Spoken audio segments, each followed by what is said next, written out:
encendiendo una luz de esperanza en tu vida. Esta es Radio La Gloria es de Dios. La Gloria es de Dios.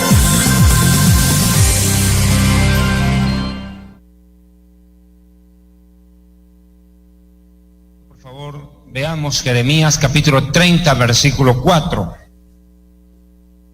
Jeremías capítulo 30, verso 4.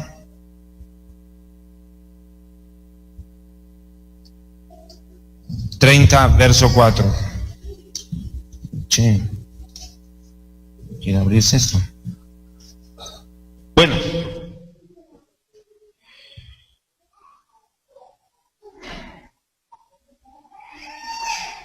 Estas son pues las palabras que habló el Eterno acerca de Israel y de Judá. ¿Por qué así ha dicho el Eterno?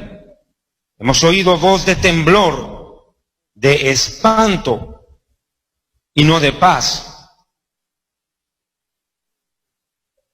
Inquirid ahora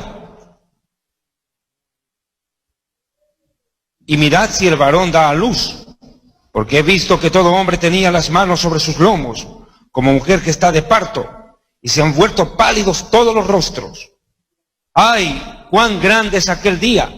Tanto que no hay semejante a él, tiempo de angustia para Jacob, pero de ella será librado. En aquel día, dice el Señor de los ejércitos, yo quebraré su yugo de tu cuello y romperé tus coyundas, y extranjeros no lo volverán a poner más en servidumbre, sino que servirán al Señor su Dios y a David, su rey, a quien yo les levantaré. Bien. Esta profecía describe de una manera contundente por medio de Jeremías, por favor con los niños, describe esta profecía. Los que están arriba, por favor, pueden bajar a sentarse aquí abajo, porque no van a ver la prédica, están ahí, salvo que estén con niños ahí, sí, otra cosa. Pero si pueden bajar, chévere. Esta profecía describe claramente el tiempo de tribulación que va a vivir la nación de Israel. Un tiempo angustioso como nunca antes ha habido para el pueblo descendiente de Abraham, de Isaac y de Jacob. El profeta lo describe como un tiempo de gran angustia, grande. ¿Cuán grande es aquel día? Verso 7, tanto que no hay otro semejante a él, tiempo de angustia para Israel, pero de ella será librado. La nación de Israel vivirá sin lugar a dudas este periodo de tribulación y de gran tribulación con mucho dolor, con mucho sufrimiento. La historia del pueblo judío está plagada de llanto, sangre y muerte. Las páginas de la historia del pueblo judío,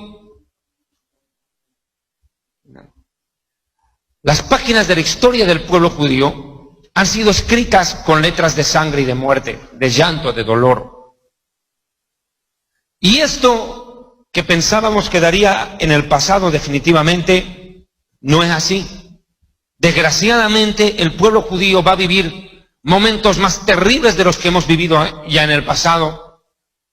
Cuando uno como judío escucha hablar, o tuvimos la oportunidad de escuchar testimonios de judíos que sobrevivieron a los campos de exterminio durante la Segunda Guerra Mundial, cuando oímos eso, el corazón se hace pedazos. No podemos entender hasta dónde llegó la barbarie y la maldad humana durante la Segunda Guerra Mundial. Era tan terrible y tan grave el sufrimiento en la casa de Israel, en la nación de Israel que vivía asentada en Europa en aquellos años, que a las mujeres se les abría en vida el vientre, se les sacaba el feto y costuraban un gato vivo y lo cerraban. Les arrancaban los dientes para hacer piezas de ajedrez en vida, no esperaban que se mueran. Arrancaban la piel de los judíos para forrar muebles, y de la grasa del cuerpo hacía jabón barato. Eso fue lo que vivieron nuestros padres, abuelos, nuestros ancestros durante la Segunda Guerra Mundial. Uno podría pensar de que eso ya quedó en el pasado. desgraciadamente, es el futuro. Cuando yo salgo por las calles en algún país y me toca ver, como acá en Estados Unidos, ves a los judíos ultraortodoxos vestidos de negro, con la kipá negra, con los tzitzit, los flecos colgando, con sus barbas largas, con los peyots que cuelgan de sus patillas. Cuando yo veo a mis hermanos, ¿yo qué es lo primero que siento en mi corazón? Dolor. Dolor porque ellos viven pero no tienen al Mesías, aunque buscan a Dios. Y segundo, un dolor más grande todavía, porque sé que lo que van a vivir ellos y sus hijos de aquí a pocos años será lo que Jeremías describe. Una angustia como jamás antes se ha vivido en la historia humana. Ni toda la maldad de la Primera Guerra Mundial, de la Segunda Guerra Mundial o de la Inquisición, junta lo que vivieron también los judíos en los pogroms, en los guetos, como el de Varsovia en Polonia, ni toda la maldad junta de la historia, escuche bien lo que le estoy diciendo, ni toda la maldad y la barbarie junta de la historia pasada, ni junta se compara a la gravedad del futuro que se avecina. Yo quiero que usted entienda algo. El futuro de la humanidad no es gris, es negro. El futuro para la humanidad, para la especie humana, es terrorífico. Si el mundo se está descomponiendo en este momento en todos sus ámbitos, espiritual, moral, político, social, económicamente, aún religiosamente, porque en nombre de Dios los terroristas cometen los peores crímenes, en nombre de Dios decapitan, no respetan ni a sus padres, los asesinan sin misericordia. Si estamos en una debacle moral a tal grado que las madres asesinan impunemente a sus hijos bajo la protección de la ley del aborto, si vivimos en una sociedad que se está empezando a desmoronar, donde la familia ya no es un hombre y una mujer, ahora una, entre comillas, familia son dos mujeres o dos hombres, a eso llaman familia. Cuando hoy en día estamos viendo hombres que se hacen extraer los testículos en una cirugía para convertirse en mujeres, o tratar de llegar a serlo, porque nunca van a tener la capacidad de concebir. Lo cual de por sí es una señal de la naturaleza de que no son mujeres. Porque aún una mujer estéril, por misericordia de Dios, puede llegar a dar a luz, pero nunca un hombre. Entonces usted puede darse cuenta y ver que eso, que desde hace 20 años para aquí, se ha aumentado esta espiral de maldad en la tierra de una manera increíble. Hasta hace 20 años atrás, todavía la gran mayoría de las familias católicas, por poner ejemplos a los católicos, que es la mayoría de nuestra sociedad latinoamericana, por lo menos tenían principios morales básicos, los hijos respetaban a los padres. Hoy en día no. Cuando uno mira la sociedad norteamericana por la televisión, porque la televisión es un espejo para contemplar la sociedad, es una ventana, mejor dicho, la televisión es una ventana que nos permite conocer lo que hay dentro de una sociedad. La televisión refleja lo que hay dentro de una cultura, dentro de una formación poblacional. En la década de los 60, de los 70, Estados Unidos producía una serie televisiva que se veía en toda Latinoamérica. Todos creo que en algún momento lo hemos visto, la familia Ingalls, ¿recuerda? Era el emblema de la familia americana. Ese era el prototipo de la familia evangélica. Y la familia americana, perdón, no la familia evangélica, donde había un pastor, donde el hombre era un hombre trabajador, que honraba a su mujer, a sus hijas, qué sé yo, con sus limitaciones tecnológicas, no tenían la tecnología que tenemos hoy, pero era una familia donde veías amor, protección, un padre que se prodigaba por brindar lo mejor a sus hijos. Pero mira lo que es hoy en día la familia prototipo de los norteamericanos. No son los Ingalls, ahora son los Simpson. Un padre borracho e irresponsable, un hijo malcriado. Ese es el prototipo de sociedad que exporta Estados Unidos al mundo. Por no decir casi Homero Simpson es casi un pandillero.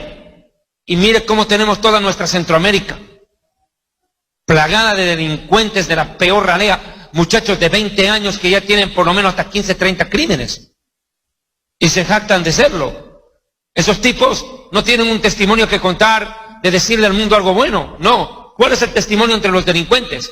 Cuando yo estudiaba Derecho, a mí me tocó hacer prácticas en la cárcel. ¿Ya? Y bueno, la violencia en Bolivia no es tan fuerte como la violencia que hay en El Salvador o en Honduras, disculparán los catrachos y los guanacos. Pero esa es una realidad, la violencia en Sudamérica, al menos en algunos países, no ha topado el límite que toparon los suyos. Pero a mí me tocaba escuchar hablar a los delincuentes. ¿Y de qué testificaban ellos? Ellos agarraban y se levantaban la camiseta y decían, ve esto, ñaño, ¿viste? Esto. Me lo hicieron en un enfrentamiento con una pandilla, me lo pasaron. ¿Ves esto, viejo? Esto es un recuerdo de una cuchillada que me hicieron en tal lugar. Y los tipos, cuanto más cicatrices tienen, se creen más generales con más estrellas. Y tú miras de dónde salieron esas familias, de dónde salieron esos muchachos. Son producto de padres irresponsables, matrimonios deshechos, divorcios, porque el divorcio lo que traen los hijos es rebelión. Si tratar de criarlos en familia es difícil, imagínense, peor separados. Si viviendo el papá y la mamá juntos, tratando de brindar lo mejor al hijo, el hijo le puede salir rebelde. Imagínense aquel que no está ahí. No le va a salir un hijo, le va a salir un monstruo. Y no para él, sino para la sociedad. La familia ha sido destruida. El concepto de familia ha sido castrado por Satanás de la mayoría de la sociedad. Ya la gente no quiere formar familia como tal. No le interesa el concepto de familia. No, ahora no. El hombre se casa con una mujer, se divorcia, se vuelve a casar con otra vieja, luego de otra vieja, y termina metido con otro hombre. Jesucristo mismo lo dijo. Se casan y se dan en casamiento, como en los días de Noé. No es que Jesús esté en contra del matrimonio. Lo que dice que se casan y se dan en casamiento quiere decir, se casan, se divorcian y se dan en casamiento, se divorcian y se vuelven a casar y infinitamente por los siglos de los siglos. Y al final, ¿cómo acaban? No con una historia matrimonial, sino con un prontuario de fracasos en el matrimonio. Después llegan a los 70 años y tienen como 10 hijos en 5 mujeres. Miren las estrellas de Hollywood. En Hollywood, ¿cuál es la moda? Casarse y divorciarse. Y ese es el modelo social que se impregna ante los demás. Si usted cree que esta sociedad así tan cochina y puerca como la estamos viendo hoy, porque da asco, loco. Da asco, viejo. Da asco. Si esta sociedad, viejo, como la estamos viendo ahora, está así, peor que hace 20 años, imagínate el mundo de aquí a 30. Y en el aspecto religioso, peor. Hasta hace 20 años, bueno, 50 años atrás, tú no escuchabas esa violencia frontal del crimen basado en la religión. Habían, claro, en el Medio Oriente los judíos siempre fuimos víctimas del terrorismo palestino, obviamente. Eso es desde 1948 que se funda el Estado de Israel. Inclusive ya habían atisbos durante la década de los 70, de los 30. Para las pequeñas comunidades judías que estaban asentadas en la Tierra Santa. Pero mire la brutalidad del terrorismo religioso. No solo que mueren, sino que matan y sienten placer al matar en nombre de su Dios porque creen que así llegan al cielo. Yo escribí un libro, en este momento yo no sé, no lo tengo a mano porque está todo encajonado allá afuera, no pude sacar el libro Jerusalén en la Tierra Prometida, pero hoy explico precisamente ese tema del Medio Oriente. Las razones religiosas que impulsan a un musulmán a vivir, morir y matar por su Dios. Y sentir placer al hacerlo, porque el tipo cuando degüella a una persona y le mete el cuchillo y le vuela la jeta, siente que le está haciendo un favor a Dios. ¿Me dejo entender? Están durmiendo suegras, no, ahorita van a ver que les exorcizo y les hago gritar. Entonces, mire, es tan grave y lapidario el balance de la sociedad que ni siquiera la religión fue capaz de frenar, por el contrario, aceleró la maldad. Cuando acabó la Primera Guerra Mundial, la Segunda Guerra Mundial, ¿qué decían los políticos? ¿Cuál era el discurso político de su momento? Yo estudié Derecho, Ciencias Políticas y Sociales. A mí me tocó titularme como abogado y sociólogo. Prácticamente politología llevé durante los 5 años en la universidad. Y me tocó leer a grandes autores de la política. Libros y libros y libros. ¿Pero qué decían al finalizar la Segunda Guerra Mundial los políticos? ¿Cuál fue su conclusión después de haber visto semejante barbarie en Europa, devastado todo un continente por una guerra racial maldita, provocada por un loco criminal que era venerado como un dios, Adolfo Hitler, que fue capaz de hacer que todo su país lo obedezca en su intento de exterminio contra otro pueblo al cual consideró inferior? Ellos decían, la solución para evitar una nueva masacre en el mundo es promover la religión, la cultura, el deporte. Promoviendo la religión, la cultura y el deporte, la sociedad está distraída, entretenida y no tiene tiempo para pensar en la guerra.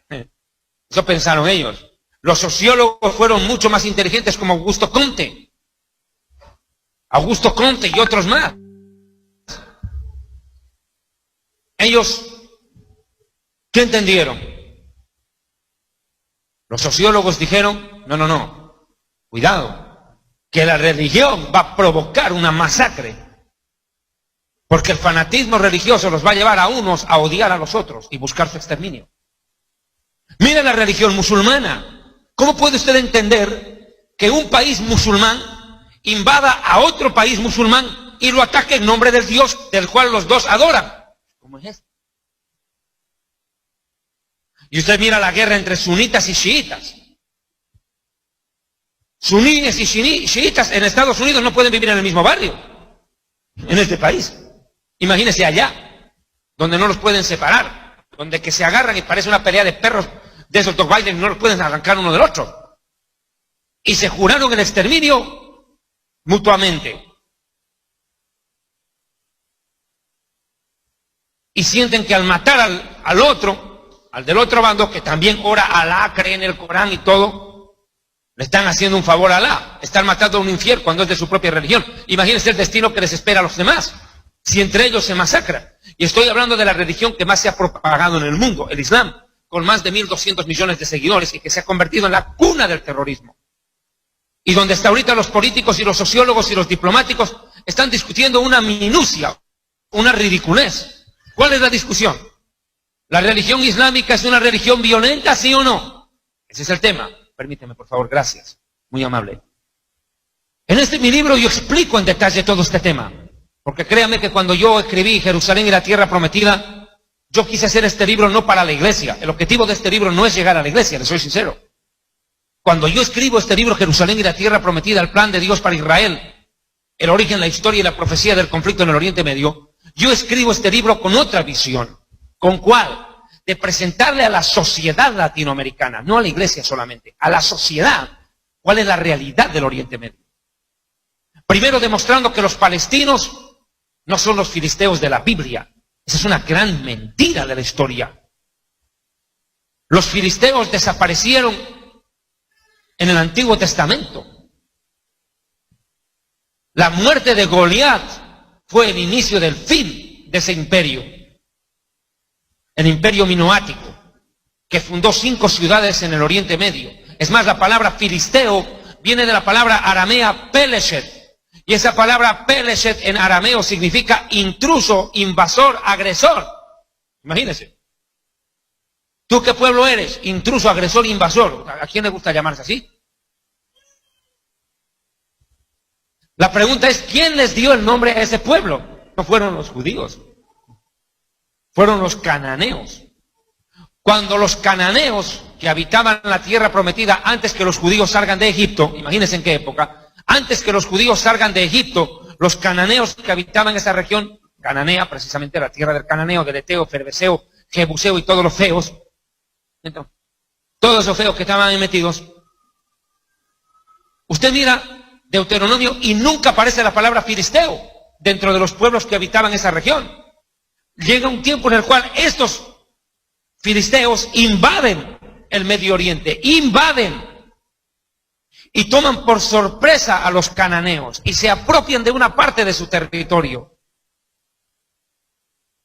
Por eso de que los cananeos los llamaron en su idioma paleohebreo o arameo, Peleshet, que significa intruso, agresor e invasor.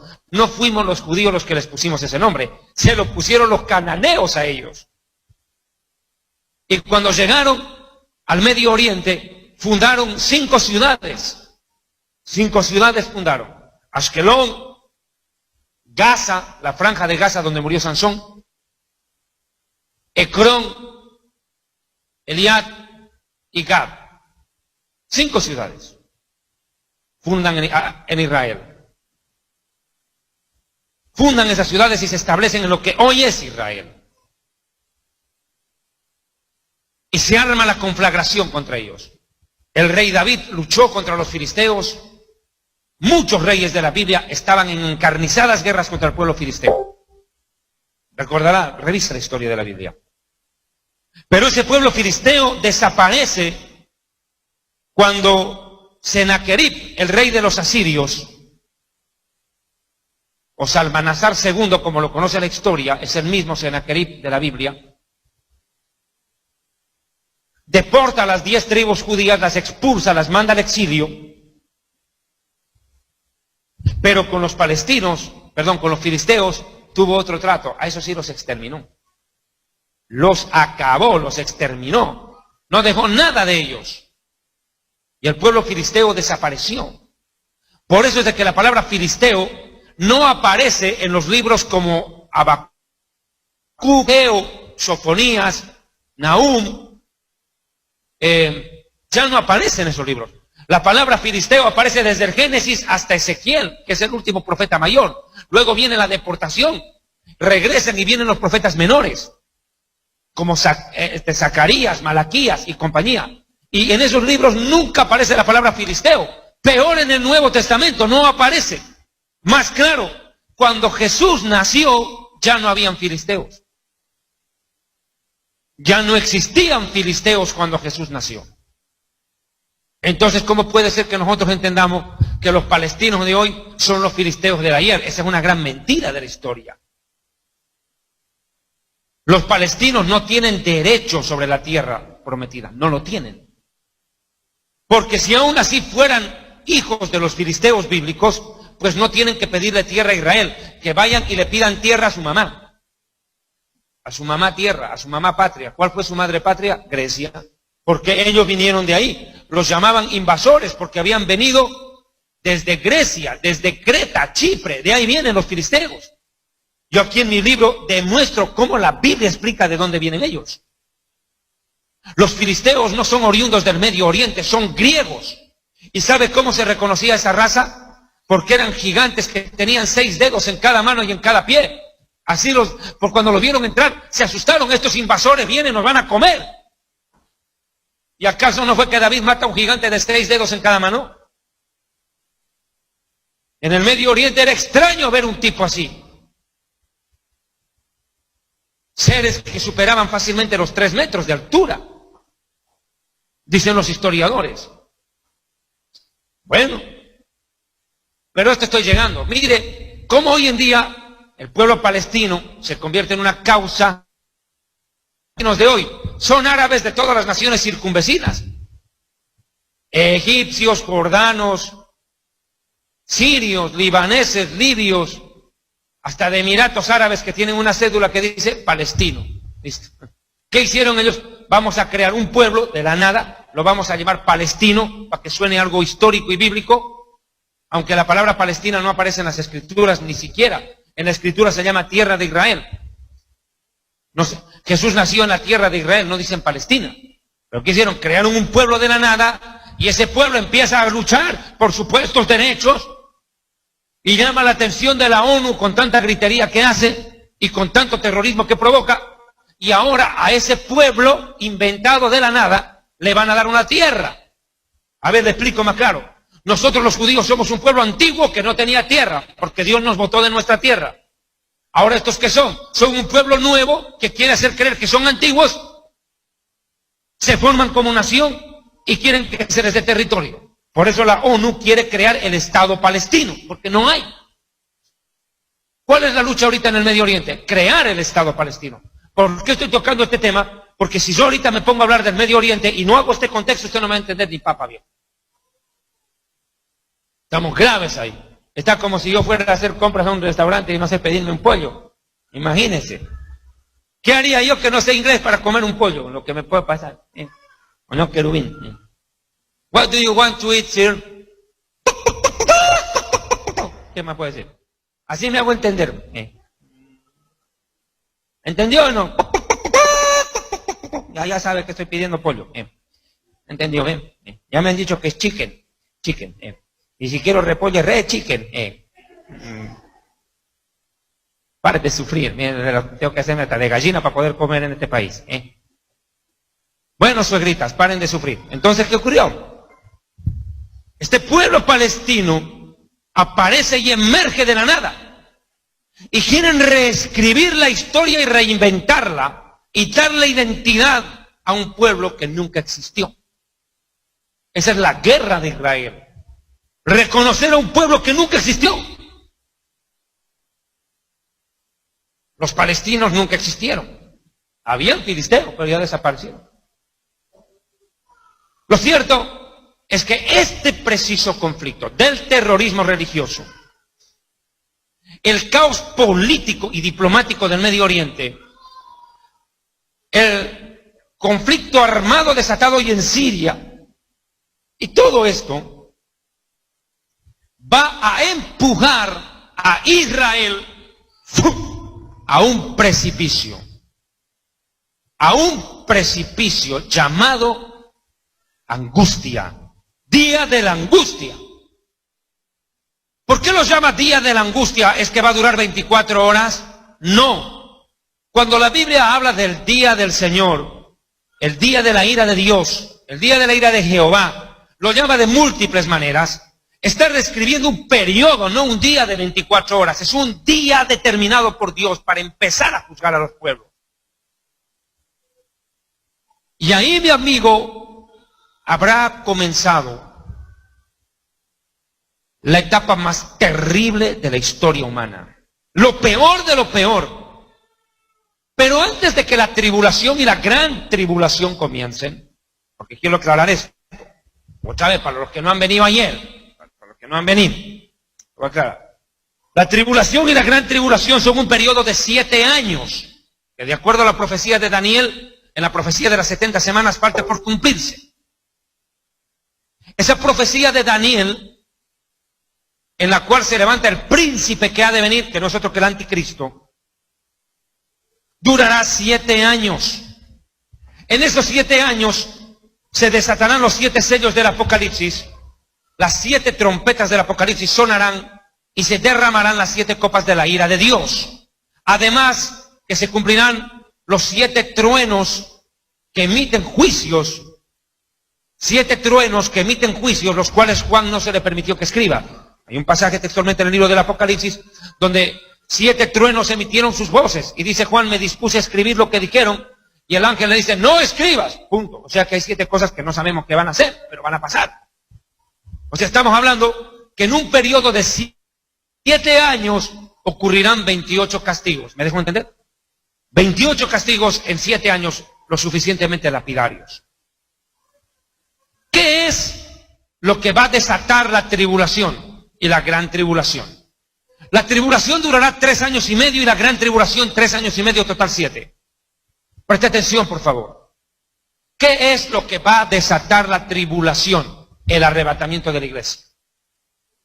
Cuando Jesús se para en las nubes y se lleva a su iglesia, ese momento, mi amigo, comenzará la tribulación. Con la aparición del hombre de pecado, el hijo de perdición, el inicuo, cuyo advenimiento es por obra de Satanás con grandes señales y prodigios mentirosos, dice 2 de Tesalonicenses 2. Inicuo, perverso, cuya llegada al mundo, advenimiento, batería, casi está parpadeando. Mire, hermano Montoya, ¿cómo vamos con la transmisión, viejo? Está volando, está el querubín, está aleteando en el tercer cielo. Miren, es que yo no ando con apóstoles, tengo un querubín que me ayuda. ¿Y dónde está el otro arcángel? También desapareció. Y el serafín, peor. Hola, ni querubín, ni arcángel, ni serafín. Ahí está el arcángel. Apareció. ¿Cuánto va la transmisión? ¿Todo bien? Bien.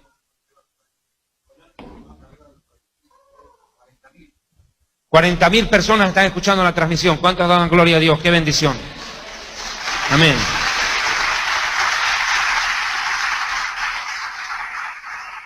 Miren, la Biblia es clara. En 2 de Tesalonicenses, suegras, por favor, capítulo 2, verso 5, vean. Si no la saluda a la suegrita, se ofende. ¡Hey! ¿Cuándo nos va a exorcizar? Yo tengo que saludarlas.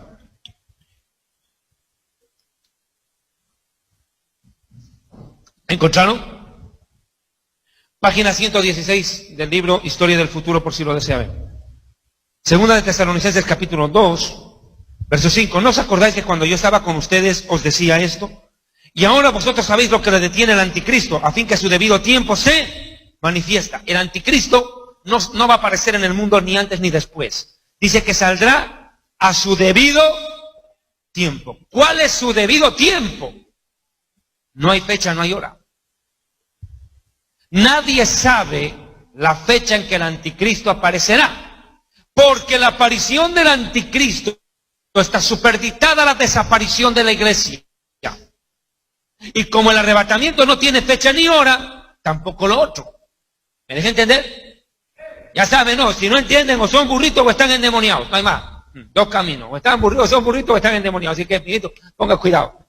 La fácil de explicación. ¿Por qué? Y aquí estoy haciendo un resumen de muchas prédicas que hice ya en distintos países. Quiero hacer como un resumen, tocar varios puntos en esta conferencia, en la última que doy aquí en Boston.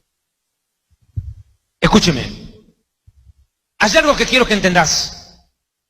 ¿Sabe por qué Dios esconde de la iglesia la fecha y la hora del arrebatamiento?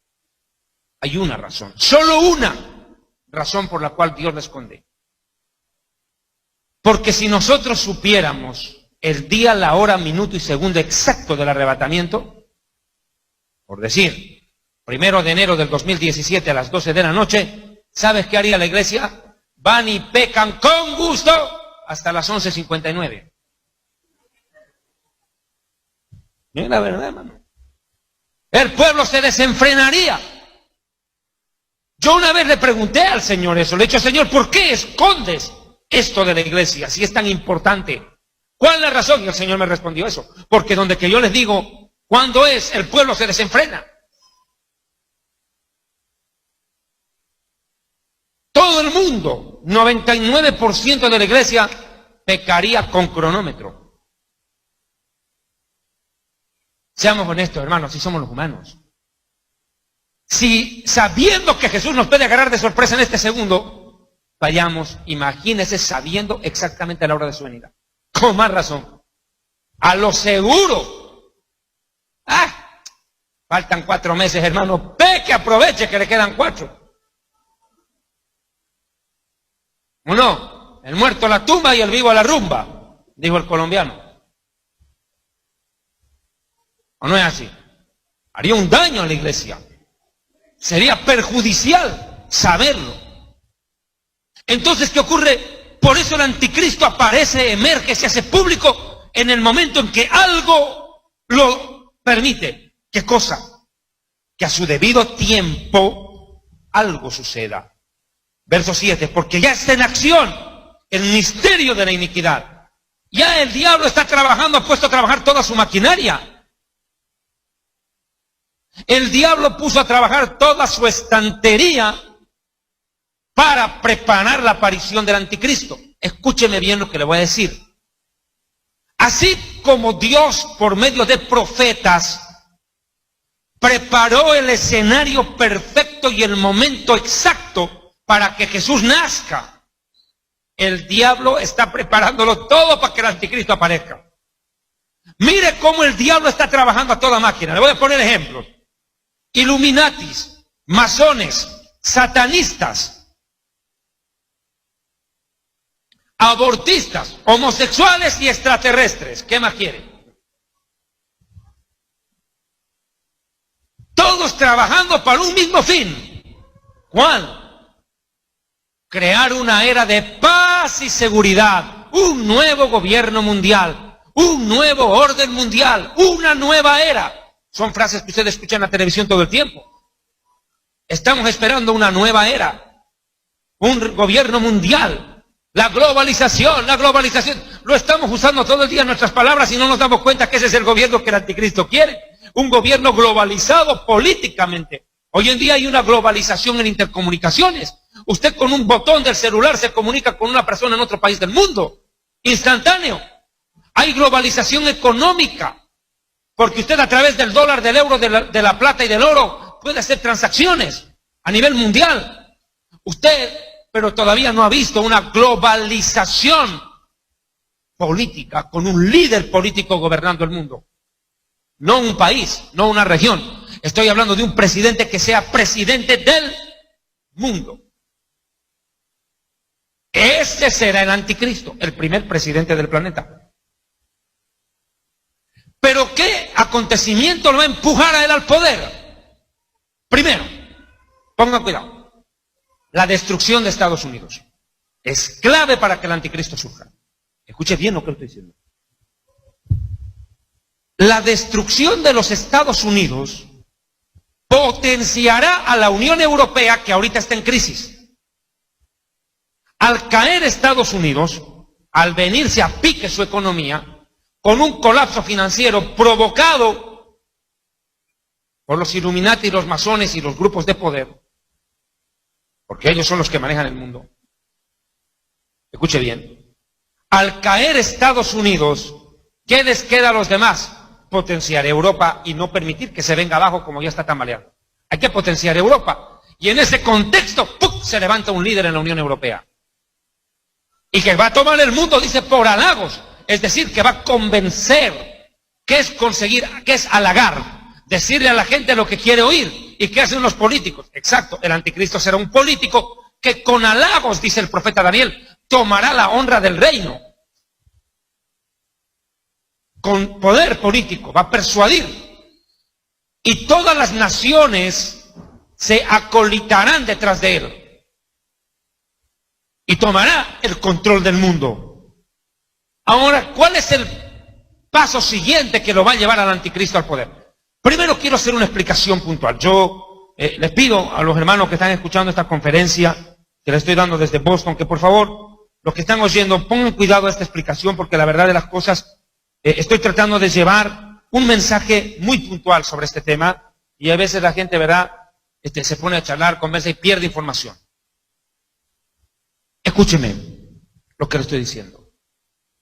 Ustedes van a ver que de aquí a pocas semanas, no meses, semanas, va a desatarse un conflicto internacional de gran envergadura. Algo muy fuerte se va a desatar en el mundo, en el cual van a estar involucradas las principales potencias del mundo. Un conflicto. Va a ser un conflicto que usted lo va a ver por la televisión. Y cuando usted mire ese conflicto, ponga cuidado, mijito. Ponga cuidado. Porque nada raro sea ese el conflicto que haga suspender las elecciones en Estados Unidos. Yo no sé, y yo le voy a pedir al hermano, por favor, Jorge Montoya, que se contacte con los hermanos de Radio Waki en Brasil y que graben esta prédica, porque desgraciadamente, bueno, son pocas personas que me van a permitir tener la grabación de lo que estoy diciendo. Pero yo lo voy a decir de una manera muy clara. Rusia, China y Estados Unidos se van a ver envueltos en un conflicto los tres al mismo tiempo.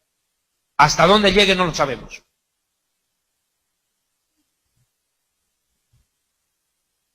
La entrada de Turquía en Siria en esta semana, mijito, eso va a ser terrible.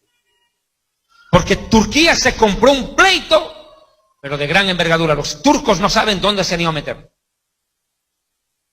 Y eso va a agravar la crisis en Siria.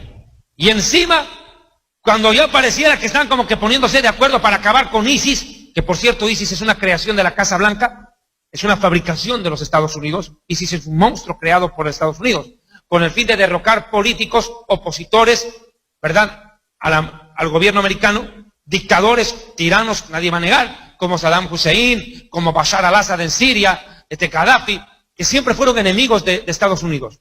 Con el fin de tumbarlos, Estados Unidos metió plata, invirtió recursos económicos y de todo tipo, preparación y armamento a estos grupos llamados ISIS, a este grupo ISIS.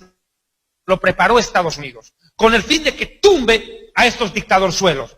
Pero cuando los de ISIS vieron derrocado a Saddam Hussein y los norteamericanos por Obama salen las tropas de Irak, los de ISIS quedan al control de Irak.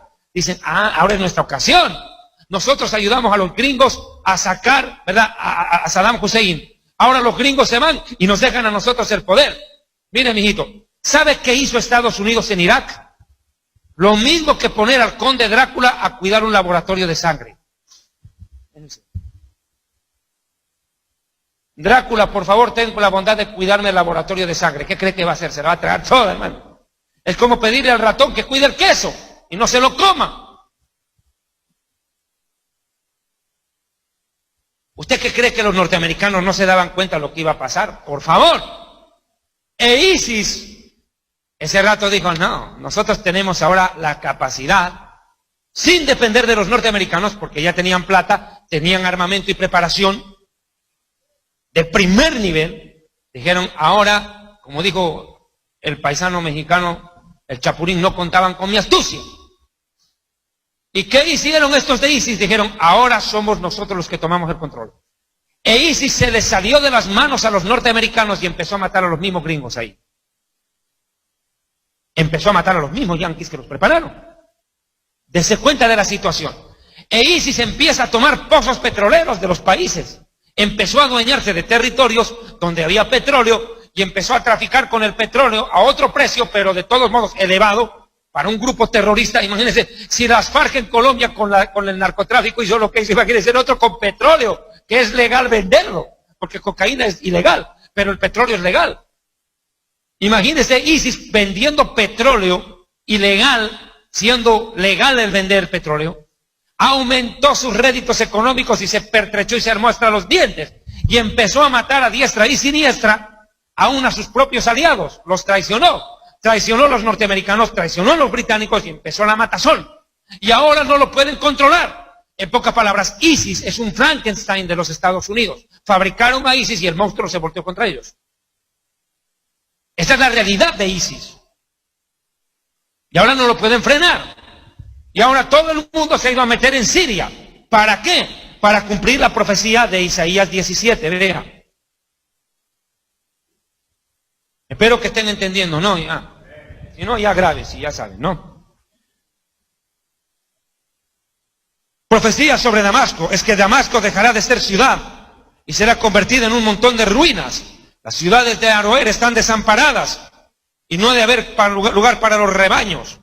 Mire usted, Damasco va a ser destruida, dejará de ser ciudad. ¿Y cuál va a ser el fin de Damasco? Mire lo que va a pasar. De acuerdo a lo que estamos viendo en perspectiva, Damasco se ha convertido en la trampera. A ver, quiero que me explique esto. ¿Qué es una trampera? ¿Se acuerda que antes había que matar a los ratones con eso?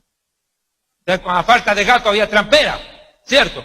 Se colocaba un pedacito de queso en la trampera y el ratoncito iba inocente y metía el pescuezo y ¡nacatapum! ¡Chao! ¡Buena! Y quedaba atrapado de la cola o de la cabeza el pobre ratón y no había cómo se suelte. Y eso ha sido Siria para el mundo. Una trampera en la cual todas las ratas cayeron juntas. Increíble. Todas las ratas se metieron ahí, por así decirlo. Y les cayó la trampera. ¿Por qué todo el mundo se metió en Siria? Por el petróleo, pues, mijito, por el queso. Dijeron, aquí hay queso, dijo el ratón. Se metió y ¡pum! Quedó preso ahí. Y no se metió uno solo, se metieron varios países en el conflicto sirio. Mire cuántos. ¿Y acaso no dice el verso 12? Ai da multidão dos grandes povos, que braman como braman os mares, e do rugido das nações. Ay de la multitud de los grandes pueblos que braman como braman los mares, y del rugido de las naciones que rugen como rugen las impetuosas aguas. Bien que rugirán las naciones, como rugen las muchas aguas. Imagínense. Mas Dios las reprenderá y huirán lejos y serán ahuyentadas como la hoja seca delante del viento. Pero mire el verso 14. Al anochecer hay pavor, miedo, y antes que amanezca, ellos ya no estarán. Increíble. ¿Cuál es el fin del conflicto en Siria? Armamento nuclear de gran envergadura. ¿Saben qué va a acabar el conflicto en Siria? En que alguno de ellos, y nada raro sea ISIS, que tenga armamento nuclear escondido. Eso sería lo peor. Eso sí sería peor, hermano. Porque déjeme decirle una cosa, con el debido respeto del conflicto en Colombia. Pero comparados con ISIS, las FARC, las guerrillas colombianas, son Mickey Mouse.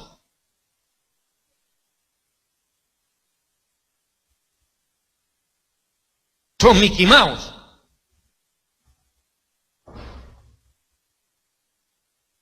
Es terrible. Entonces quiero que me entendas esto.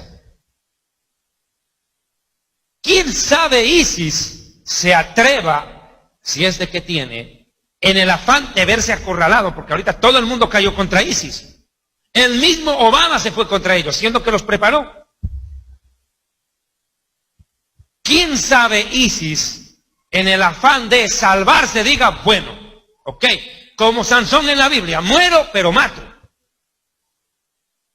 Y esos no van a pensar dos veces en activar un armamento nuclear. Así les vuele la jeta a ellos más. A ellos no les va a temblar la mano. Pero ese conflicto va a tensionar más las relaciones entre Estados Unidos, Rusia y China. Yo no sé qué va a pasar. Yo no sé en qué va a consistir, pero algo de aquí a poquito va a provocar, escúcheme bien lo que le estoy diciendo, ¿el día qué fecha andamos hoy? 4 de septiembre. Hoy 4 de septiembre se los estoy diciendo en Boston. Algo ocurrirá que va a meter en un enredo a Rusia, Estados Unidos, China y quién sabe la OTAN. Y eso va a ser grave. El final, eso no se sabe en qué va a acabar. Usted sabe cómo comienzan los conflictos, usted no sabe cómo van a terminar. Yo no sé en qué consiste el tema, pero no puede ser casual que Alemania haya dicho ahorita que almacenen alimentos para 10 días. A todos sus habitantes les dijo, almacenen para 10 días comida. A todo el país. Y los alemanes ahorita han entrado en pánico. Porque nunca desde la Segunda Guerra Mundial un gobierno les dice, almacenen comida, almacenen agua. Inglaterra ha hecho lo mismo, Francia ya lo ha dicho esta semana. ¿Qué saben ellos que va a pasar?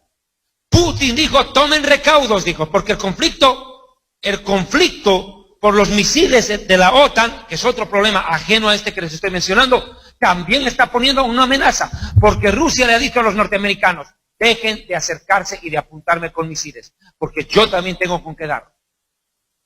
Y lo que más teme el mundo es un conflicto armado entre Rusia y Estados Unidos.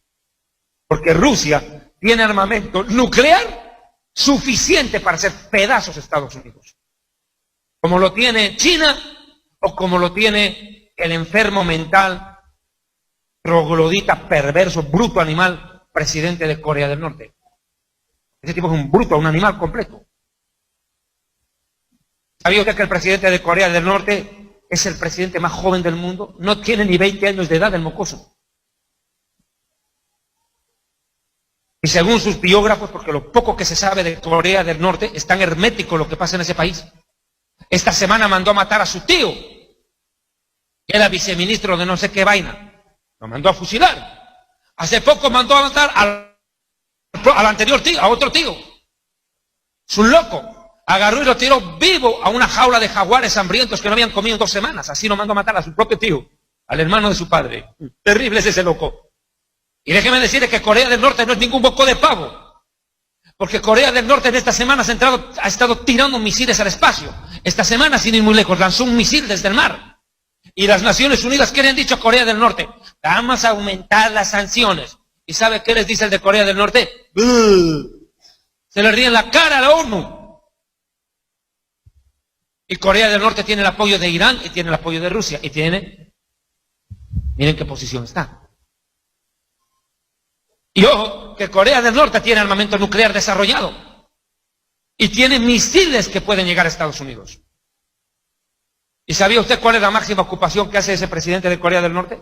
¿Saben qué dicen los historiadores o los biógrafos de este hombre o la gente que está investigando lo que está tratando de averiguar lo poco que se sabe de Corea del Norte?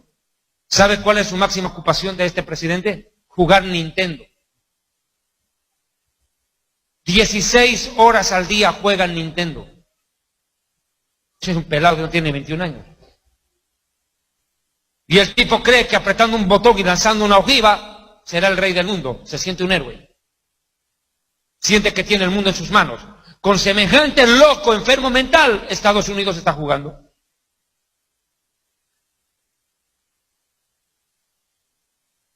Algo sucederá. Yo no sé si puede ser en la península norcoreana, en que la Corea del Sur y la Corea del Norte terminan agarrados en un conflicto que veta a chinos, porque esa sería una razón para la cual China se meta, porque China apoya a Corea del Norte y Estados Unidos apoya a Corea del Sur.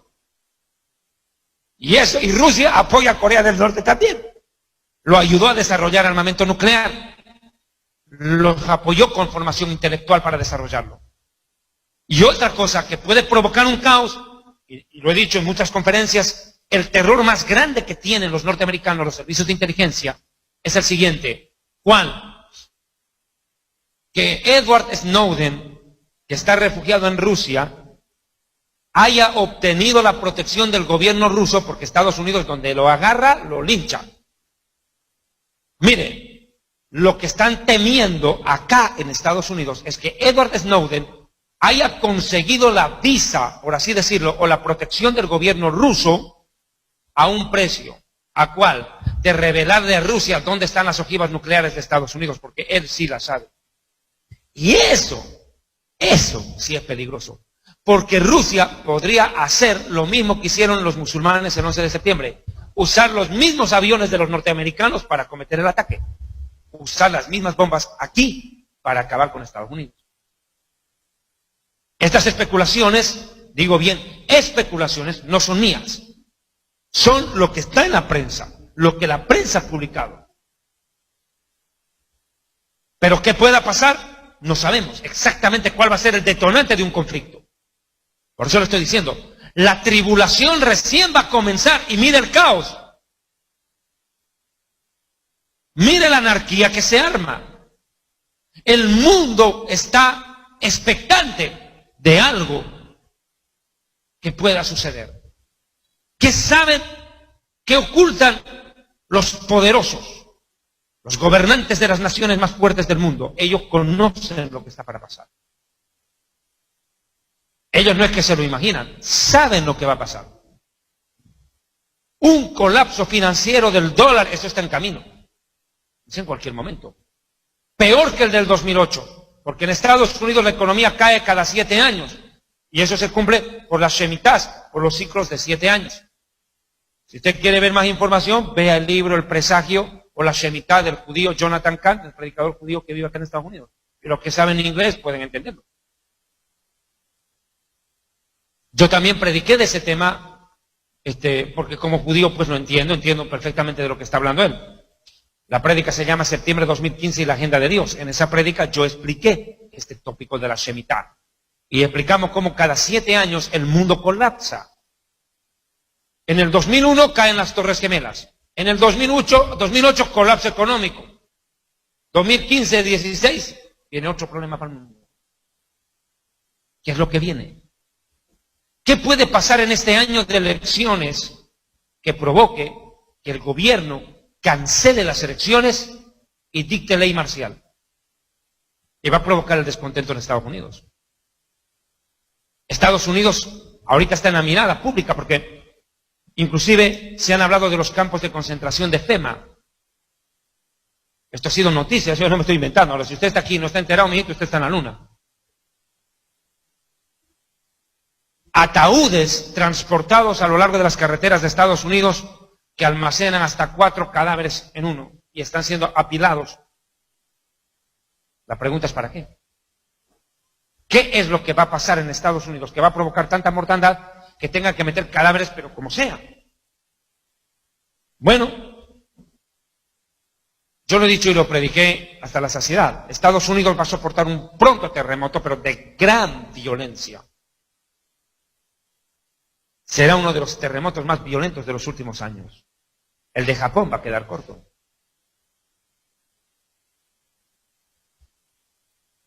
Y todos entienden que ese terremoto va a ser en California. La falla geológica que recorre ese territorio es lo suficientemente poderosa para provocar un caos. Los científicos tienen monitoreado la falla. Y lo que pasó ayer, los que vieron las noticias, lo que pasó ayer es una advertencia muy seria. Porque ayer tembló el centro y la parte oeste de Estados Unidos de una manera como no ha temblado en mucho tiempo. Alcanzó los 5.8, ¿no? 5.8 creo que alcanzó ayer. 5.8 cuando lo común es 3. Algo grave sacudirá esta nación. Tal vez eso sea, o el conflicto que pueda venir con Rusia y China, algo podría ser utilizado en las próximas semanas como poderosa y justificable razón para la cancelación de las elecciones y permitir que el presidente Obama continúe en el ejercicio del poder por tiempo indefinido. Yo lo he predicado abiertamente, lo he dicho en todas mis conferencias en Latinoamérica, en las últimas. Lo prediqué en Brasil, lo prediqué en Perú, lo prediqué en Colombia, esto lo mencioné en México recién, que muy probablemente no van a haber elecciones en Estados Unidos. Y la razón será tan poderosa que la gente no le va a poder reclamar al presidente ¿por qué te quedas? Porque simplemente el país no va a estar pensando en ir a votar, el país va a estar pensando en sobrevivir. Escuche bien lo que le estoy hablando. La gente no va a estar preocupada por quién votar, la gente va a estar preocupada por qué comer en Estados Unidos de aquí a poquito. Yo sé que estas palabras resuenan, pegan y duro. A mí el Señor Jesucristo fue claro cuando me dijo, sobre Estados Unidos pende no una espada de oro ni de plata, sino que pende una espada de fuego que traigo contra esta nación. Fue muy claro, y me dijo, ve y predícales. Me abrió puertas para venir a predicar a Estados Unidos, como lo he dicho, casi contra mi propia voluntad. Y créame, hermano, yo no sé ya ni cuántas ciudades he recorrido en Estados Unidos en esta gira, que apenas creo que son menos de un mes. Y ya me ha tocado recorrer, hermano, mire, con decirle que yo he llegado a ciudades, he predicado 3 días y no he conocido nada. El otro día un amigo me dice, oye, ¿por qué no mandas fotos de dónde estás? Porque no tengo tiempo ni de salir a tomármelas, viejo. Llego a una ciudad, me bajo del avión, voy a predicar, termina la prédica, duerme en el hotel y al día siguiente de la mañana corra al aeropuerto, tome otro avión y vaya para allá. Y yo le he dicho al Señor, ¿por qué así? Y el Señor me ha dicho, porque el tiempo es corto, tienes que apurarte a entregar el mensaje, porque ya se acaba esto. Algo grave vendrá sobre Estados Unidos muy pronto. Muy pronto. Yo le dije otra cosa que a mí el Señor me dijo muy puntual. El Señor me dijo esta frase, Estados Unidos de aquí a poco tiempo no llorará, gemirá, me dijo. Va a haber gemido, no va a haber llanto en este país. Estados Unidos vivirá de aquí a poquito algo terrible. La programación televisiva regular será suspendida y comenzará el bombardeo de noticias. Lo más terrible es que los terroristas musulmanes, y esto sí se lo puedo anticipar, harán estragos al aprovechar la desesperación de los norteamericanos por tratar de conseguir comida, agua, refugio o lo que sea.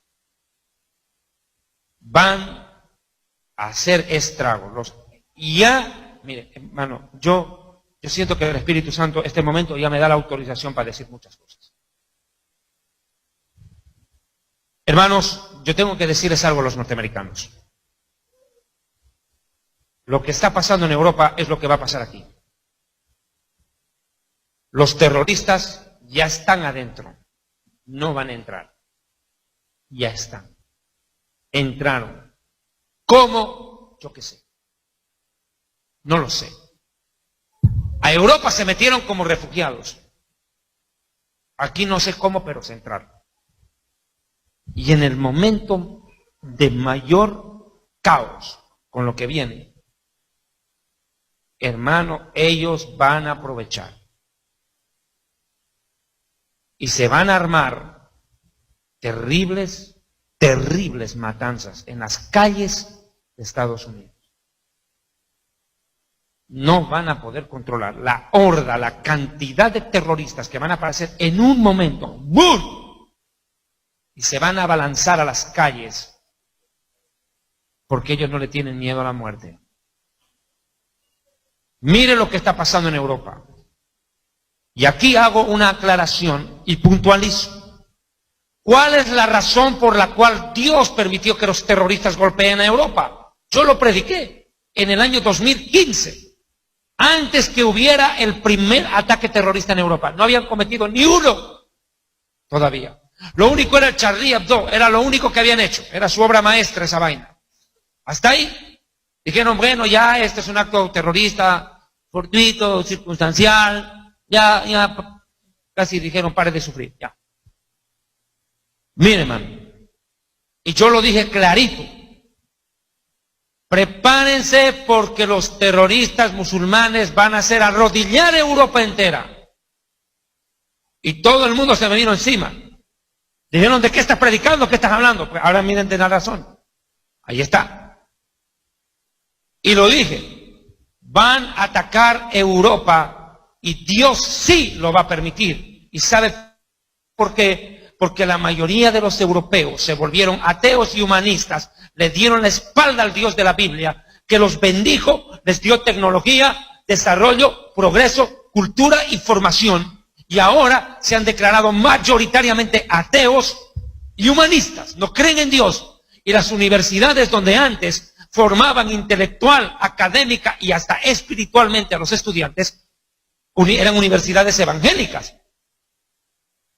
Hombres como Isaac Newton eran evangélicos y fueron de las más grandes luminarias de este mundo. Intelectuales de gran envergadura, como Tomás Alva Edison, que eran temerosos de Dios.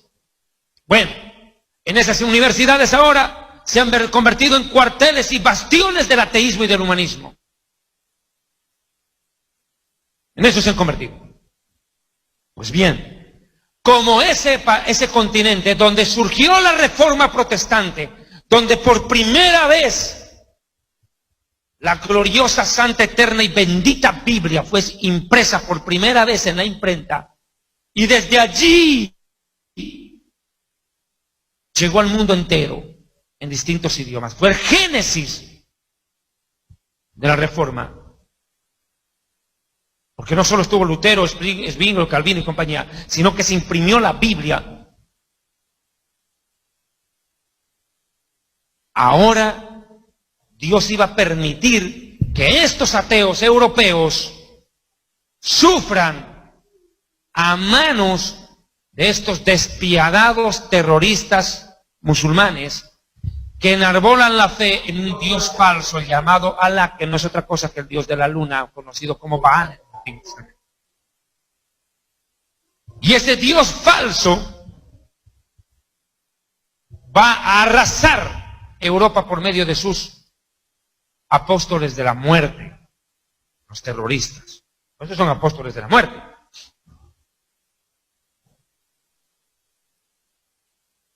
¿Y esto sabe para qué? Para que los europeos, a ver si reaccionan, y con todo su poder, su economía y sus ejércitos, que son poderosos, porque los europeos tienen ejércitos muy poderosos, no pueden frenar el terrorismo.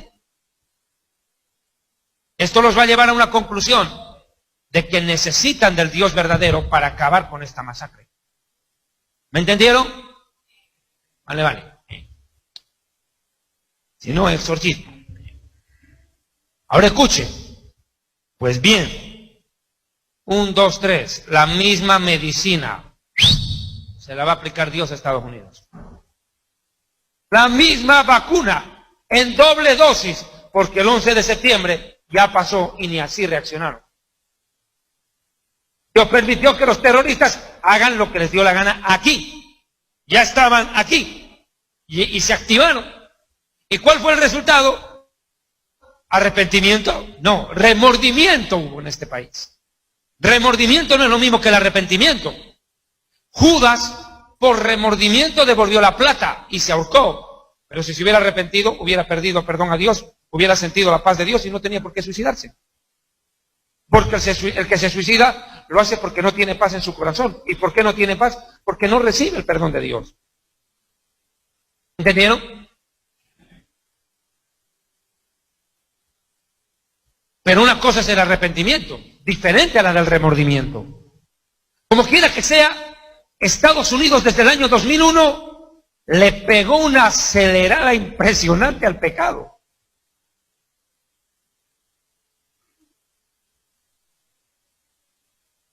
Una acelerada pero brutal.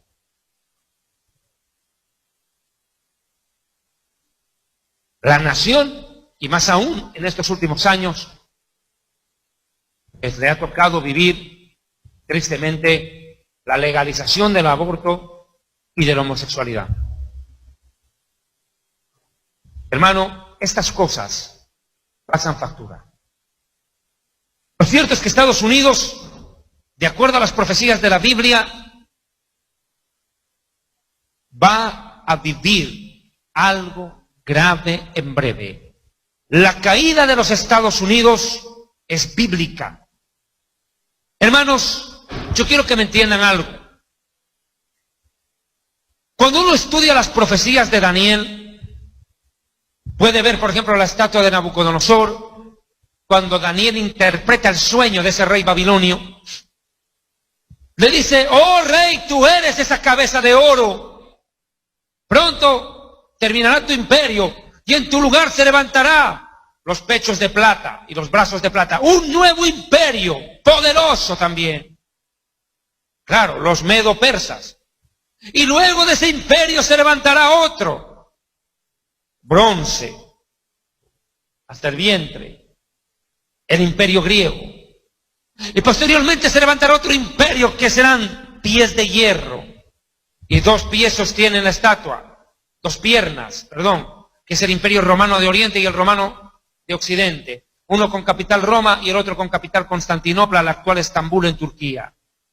Bueno, ¿qué le demuestra?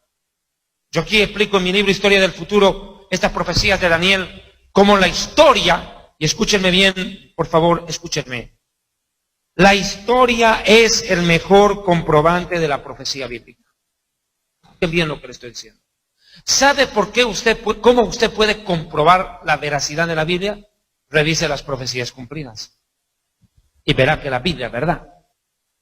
Y peor, más aún, mejor dicho, no peor, más aún, mejor dicho, así se dice, más aún, si las profecías del pasado ya se han cumplido, imagínese las que están por venir, que son peores. Esas sí van a cumplirse. Mire, el comprobante de la profecía es la historia. Porque ocurrió en la historia tal cual Daniel lo profetizó. Esos imperios en la historia aparecieron. ¿Quién puede negar la existencia del imperio babilonio? ¿Acaso cuando estabas en colegio no estudiaste eso? ¿Los jardines colgantes de Babilonia? ¿Quién puede negar la existencia del imperio medo-persa? El imperio griego con su filosofía y su mitología, o el imperio romano con el derecho romano. ¿Quién puede negar su existencia y su orden cronológico de aparición, tal como Daniel lo había predicho 2500 años antes? Pues bien, yo le hago una pregunta. ¿Usted cree que un imperio, por favor escuche bien lo que le estoy diciendo, no se distraiga, ¿usted cree que un imperio tan poderoso como los Estados Unidos va a pasar de la noche a la mañana sin que la Biblia lo diga? A ver, analice solo esa pregunta, se la voy a volver a pautar. ¿Usted cree que un imperio tan poderoso como los Estados Unidos va a pasar de la noche a la mañana sin que la Biblia lo diga? ¿Será Dios tan irresponsable? Más aún sabiendo que en este país los dos pueblos de Dios están asentados mayoritariamente judíos y evangélicos. Porque esto no es tierra budista. Esto no es hinduista, este país. Aquí está asentada la segunda comunidad judía más grande del mundo, que en su momento fue la primera.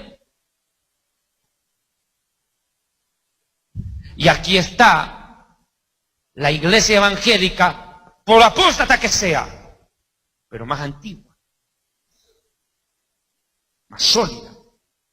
Que la mayoría se hayan vuelto unos perros, ¿verdad?, que están volviendo a comer de su vómito, y puercos que se están volviendo a revolcar en el barro, que hayan caído en la apostasía. Y es otra cosa, eso ya no es culpa de Dios. Pero Dios todavía tiene un remanente. Dios todavía tiene un pueblo. Y Dios no viene por las multitudes. El Señor siempre trabajó con remanentes. En el arrebatamiento no se va a ir todo aquel que se diga evangélico. Se va a ir el que haya nacido de nuevo y sea remanente. El que no es remanente se queda, porque es apóstata. No está tan complicada la figura. ¿Cómo puede ser posible que Estados Unidos desaparezca de la historia sin que la Biblia sustente eso? Yo he visto innumerables cantidades de videos en internet donde hablan del juicio a Estados Unidos. Gente que ha tenido sueños, visiones, o como quiera, y Dios les está hablando. Ahora no todo lo que aparece en internet es verdad, porque cada marihuano que sale hablando marihuana y media, hay otra cosa. Pero seamos honestos. Dios está advirtiéndole a los suyos que algo terrible pasará. Y voy a decir otra cosa fuerte también en esta prédica. De dos formas Dios va a ayudar a su pueblo aquí. Hablo de la iglesia. Muchos alcanzarán a escapar a sus países de origen. Van a escapar. Miren, hermano. Va a pasar algo que Dios va a moverse por el Espíritu Santo, por visiones, ángeles y sueños, porque a mí el Señor me lo habló y me dijo que va a actuar así. Y que Dios le va a decir a la gente, sal. Y van a tener que escapar como judío de Pascua, de Egipto en Pascua. ¡Corra! Van a salir como Lot cuando escapó de Sodoma. Mejor ni mire para atrás, corra. No mire atrás, que mi casa bonita, que mi sueño americano, que mi carro, que mi seguro. ¡Mangos! Que mi cuenta en el banco. Dólar no va a valer nada, ni el papel en el que esté impreso va a valer el dólar. Vas a salir como Lot de Sodoma, con una mano por delante y otra por detrás, como puedas vas a correr. Te lo puedo garantizar. Y la segunda forma de Dios proteger a muchos aquí, los que no alcanzan a escapar, escuchen bien lo que les voy a decir. Van a sobrevivir como Daniel en el horno de fuego. No sé cómo, pero van a salir vivos. Va a ser tan grave la devastación en este país que los que alcancen a sobrevivir no van a entender ni cómo han sobrevivido. Verán tumbadas las casas aquí, las casas allá, las casas allá, las casas allá, y su casa va a estar en pie. Y van a decir, solo Dios me pudo guardar. Exacto. Exacto. Pero les advierto, para ese tiempo que está cercano, tiene que estar preparado, porque no va a haber ni comida.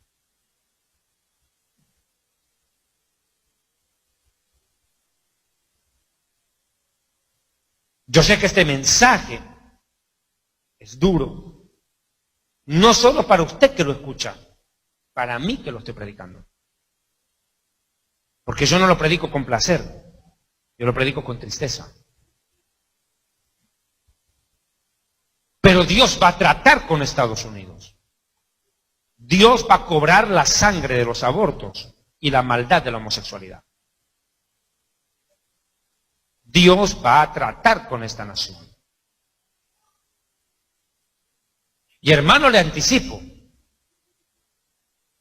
ciudades enteras de Estados Unidos, ¡fa! ¡Pum! ¡Chao! Desaparecieron. En un día. Que sea lo que pase, no lo sé. Yo he dicho y me ratifico, cuando a mí el Señor Jesucristo me habló y me dijo que yo iba a venir a Estados Unidos a predicar. Y él me dijo claro que venía una espada de fuego sobre esta nación. Yo no entendí, y le soy sincero, yo no entendí, no comprendí, y eso le estoy pidiendo al Señor que me responda. Si Él quiere hacerlo, lo hará. Pero yo lo que le pregunté al Señor Jesucristo, perdón, lo que no le pregunté, lo que ahí no entiendo, ¿verdad? Si es de que esto es un asteroide o es una ojiva nuclear. Pero a mí mucho me impactó cuando escucho la prédica de David Wilkerson antes de su muerte. ¿Sabe qué Y él tenemos que hacer dice nosotros? que vio caer Mostrarnos más valientes. cuando en el Medio Oriente salían a bailar en las calles los musulmanes, a repartirse dulces de felicidad de lo que había pasado aquí, ¿se acuerdan? Porque esa fue la reacción de ellos. Los musulmanes salieron a bailar en las calles y a repartirse dulces entre vecinos, de alegría por lo que había pasado, mientras esta nación estaba atónita, choqueada. Mire, estás pirateando, ¿no? Y mata cae perro a Shanki kunan. ¿Con qué suelta para la Shanki, Ari? Ah, entendí que chumanacho. Ari, a saber, exorcismo, Ya me estoy entendiendo en quechua con mis panas ecuatorianos aquí. ¡Saludos al Ecuador! Ñaños, Dios los bendiga. Ahí les cuento una buena noticia a los ñaños ecuatorianos. Les voy a contar una buena. ¿Quieren saber?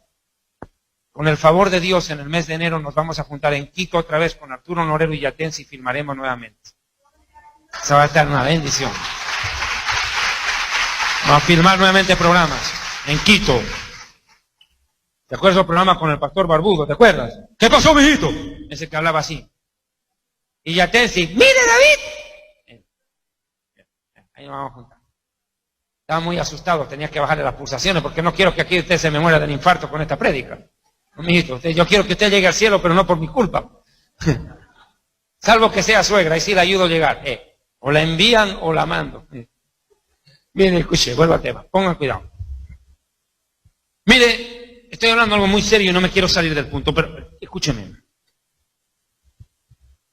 La situación en el 2001 fue inmediatamente Bush dijo invadir el Medio Oriente. Vamos a Afganistán. ¿O no fue esa?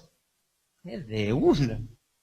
¿Por qué? Porque se sabía quién era el culpable. Y vino la acción de tomar lo que el ganso le dijo a la gansa, venganza. ¿Cierto? No. Venganza le dijo.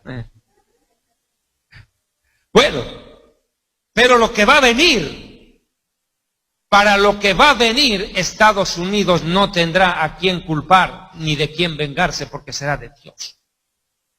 Será tan terrible el juicio de Dios sobre Estados Unidos, tan contundente, que en este país nadie va a decir ¿y quién nos atacó? ¿Dónde está el que nos atacó? Porque todos sabrán que vino de arriba.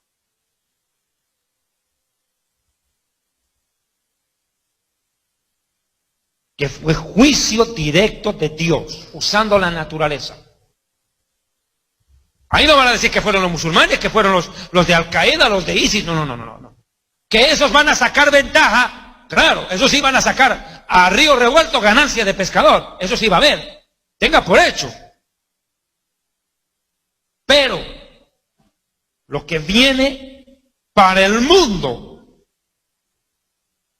y para Estados Unidos, para los creyentes, aún los apóstatas, los que están metidos en iglesias falsas, cuando vean lo que va a venir, no les va a quedar la duda que fue un juicio de Dios.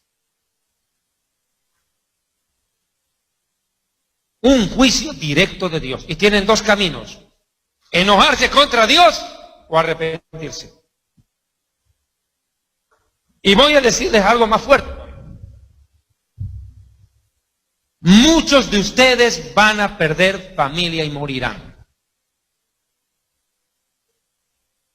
Muchos inevitablemente van a morir. Va a haber muerte, hermano. Por eso yo te aliento a que si tienes familia inconversa viviendo en este país, Estás contra reloj y adviérteles y predícales, porque puede ser su última oportunidad, porque mucha gente morirá sin Cristo. Yo les puedo garantizar una cosa, el corazón de Dios está dolido por lo que va a pasar, pero es necesario. Hermano, cuando un padre castiga a un hijo, le duele más al papá que al hijo.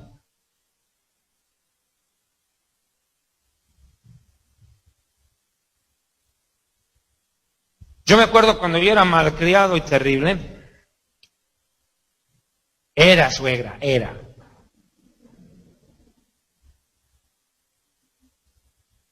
Suegrita, a la salida hablamos. Mira, cuando yo era malcriado y terrible, mi papá siempre decía esto: primero la mirada, luego con la boca y finalmente con la mano. Con la mirada, mi papá. Perdón. Cuando yo iba al paso 2, iba con la palabra. Advertencia. La tercera no había vuelta. Y mi padre me decía, yo no saco la correa, el cinturón para mostrar, saco para dar. Es para dar. Y me daba que me hacía brincar de júbilo, me hacía profetizar y hablar en lengua, mijito. Así a mí me tocó ir recibir, pero palizas apostólicas. Y me sacaron hablando en lenguas y brincando de una pata. Chullapata, como dicen en el Ecuador. Chullapata brincaba yo. Remanga la manga, salta la branda, rabarraba, bunga bunga, Rambo saca la bazuca. Hasta gritos de júbilo pegaba y salía remolineando como el rey David. Hasta de cabeza danzaba hermana suegra. ¿Qué le parece a usted? No queda que le ocurra lo mismo. Se porte bien. Usted qué, tranquilita, usted juiciosa. ¿De dónde eres tú? Ah, guanaca eres. O sea, mejor hago las paces con las suegras guanacas. Porque si no, no me van a invitar, pupusa. Bueno. Escuchen. Y un día mi papá me dio una paliza buena, porque yo sí que me pasé de la raya. Pero después de una semana o 2 semanas mi papá habló conmigo y me dijo, ¿sabes qué? Darte esa paliza me dolió más a mí que vos. Hasta ahorita me duele. Ahí entendí lo que un padre sufre al castigar a un hijo. No le gusta llegar a eso. Pero si no lo hace, lo arruina. La Biblia dice, el padre que no corrige al hijo no lo ama. Yo reprendo y castigo a los que amo. Y Dios no castiga a hijo ajeno, castiga al propio, pues. Imagínate tú yendo a corregir al hijo del vecino a palos, a ver en qué lío te metes. Terminas presa. ¿O no es así? No puedes, pues.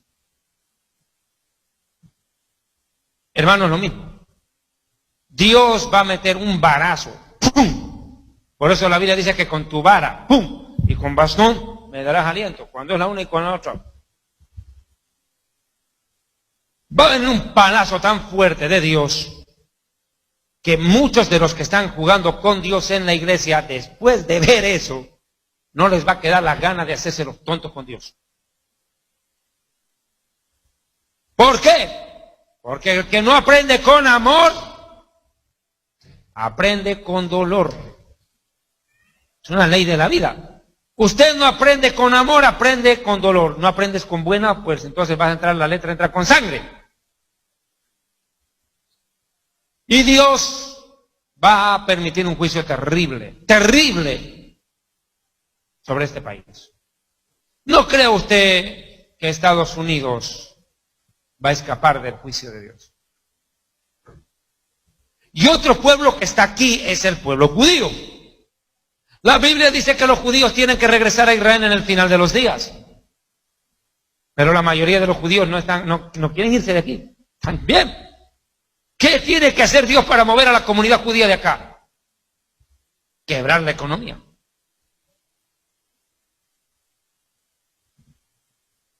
Quiebra la economía, quiebran las empresas, los judíos entran en problemas económicos, tienen que irse. Y así se cumple la profecía que de todas las naciones Dios juntará a los judíos en Israel para la aparición del anticristo. Y como el anticristo todavía no puede aparecer mientras la iglesia esté aquí, dése cuenta cómo todo se junta.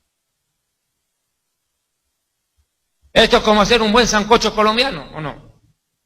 Pum, el arroz, la papa, el pollo, todo a la olla, y pum, se revuelve y listo, salió el sancocho. Eso es lo que está haciendo Dios. Corrige a los Estados Unidos inconversos por su pecado, y lleva a los judíos a la fuerza a Israel, y saca a los evangélicos que tienen que salvar de la apostasía o por lo menos del pecado. Morirán los que tengan que morir, pero asegúrese que cuando venga el desastre, usted se vaya con Cristo. Escuche bien lo que le estoy diciendo. El juicio será tan devastador que no esté seguro que vas a salir vivo. Por eso le dije, muchos sobrevivirán y no van a entender ni cómo. Otros habrán perdido sus familiares, aún cristianos. Ahora le voy a responder por qué Dios va a permitir que muchos cristianos mueran en este país. Estoy dando respuestas que a mí el Señor me ha dado. El Señor a mí me ha dicho que para lo que viene es algo muy terrible y muchos no van a tener el valor de soportar y el Señor se los va a llevar de golpe.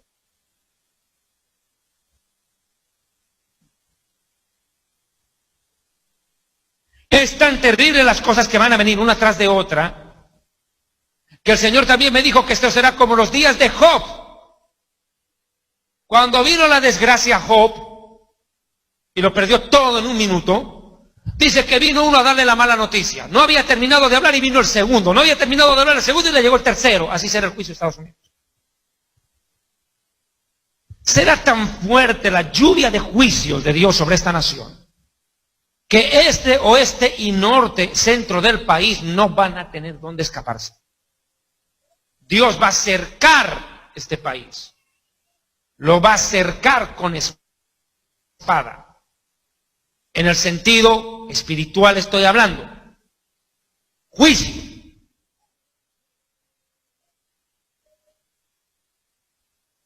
Eso es por qué.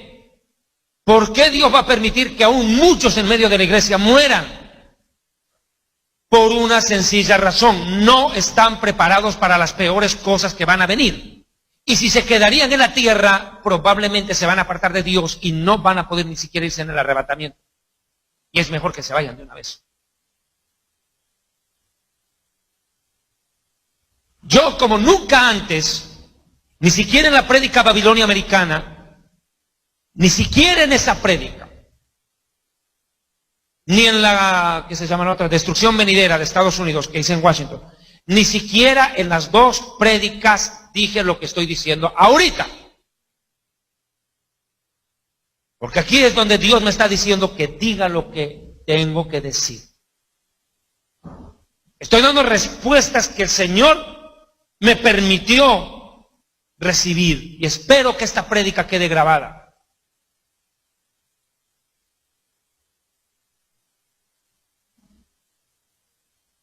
Muchos partirán con el Señor. No sé qué día, qué fecha, a qué hora, cómo será. No lo sé. Pero lo que vendrá sobre Estados Unidos, hermano, el mundo, no solo este país, el mundo entero se va a aterrar de lo que Dios haga aquí. La gente en las otras naciones,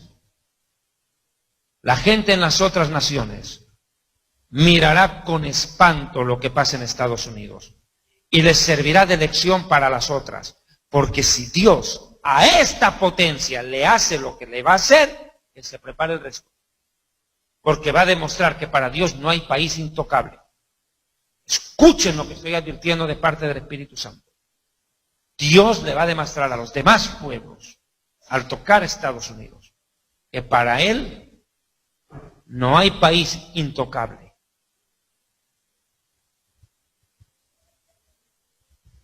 Vienen momentos turbios, duros, difíciles. La tribulación va a comenzar. pronto. La caída de Estados Unidos sumergirá al mundo en un caos. Probablemente Obama siga gobernando el país en esos días. Obama, escuche bien, le voy a decir esto más, le voy a decir. Obama, si se suspenden las elecciones y se queda en el poder, Obama será el último presidente de los Estados Unidos en su historia. Después de él no habrá otro. Probablemente, no lo estoy asegurando, porque después no digan David dijo, no. Probablemente Obama es el último presidente en la historia de Estados Unidos. Estamos en presencia del último gobernante designado por Dios sobre esta nación.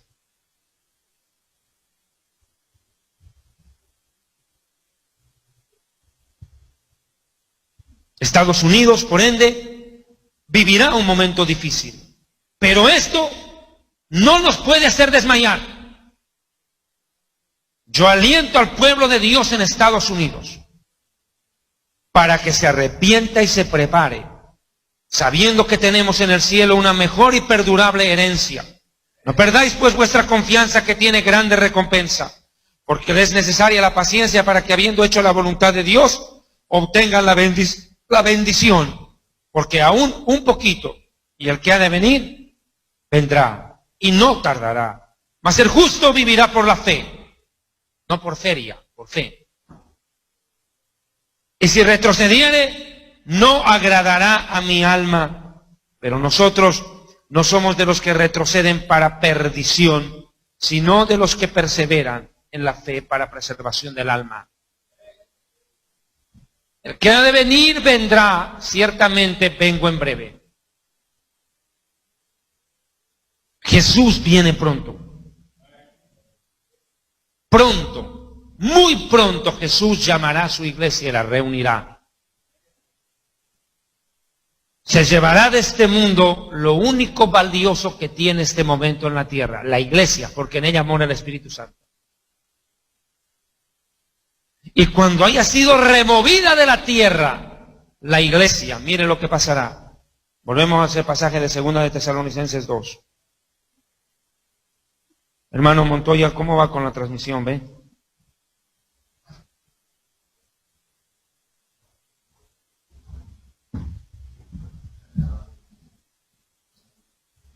Agradecemos a estas 47.650 personas que están escuchando esta transmisión por internet, a través de elfinvienepronto.com, radiowaki.com, Radio Cadena Brillando y muchas otras radioemisoras que están retransmitiendo el mensaje. A todos nuestros hermanos que, de acuerdo al dato que me están dando, están escuchándonos acá en Estados Unidos, en El Salvador, Honduras, Nicaragua, Italia, Japón, España, Croacia, Puerto Rico, Alemania, México, Argentina, Canadá y Costa Rica.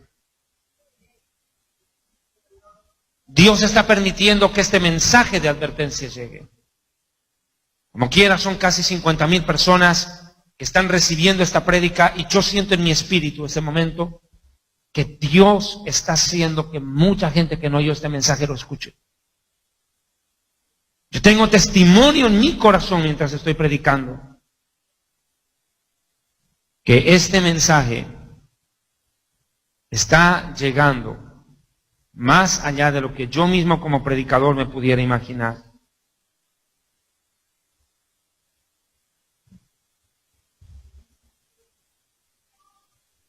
Yo, la verdad de las cosas, le digo con toda sinceridad, prepárense para lo que venga, porque es terrible. Miren, dice la Biblia en 2 Tesalonicenses 2, versos 7, porque ya está en acción el misterio de la iniquidad, solo hay quien al presente lo detiene. Algo detiene al hombre de pecado. Algo está deteniendo al anticristo que ya ha nacido, que está vivo en algún punto de Europa, Miren las últimas declaraciones de los líderes de la nación de Israel, los líderes religiosos. Como en las últimas semanas, los líderes religiosos de Israel han dicho que el Mesías ya está. Entienda que mi pueblo no acepta a Jesús como Mesías, va a tener que recibir un falso Mesías. Ya lo han dicho los rabinos, el Mesías ha llegado, ya está aquí. Esta semana Israel ha anunciado oficialmente la designación del primer sumo sacerdote judío para ministrar en el tercer templo de Jerusalén cuando se levante.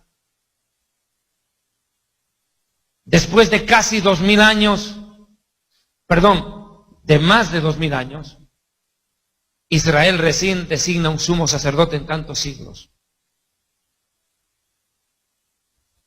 Los rabinos han ordenado que se empiecen a preparar las canciones que se utilizarán para cantarle al Mesías y darle la bienvenida.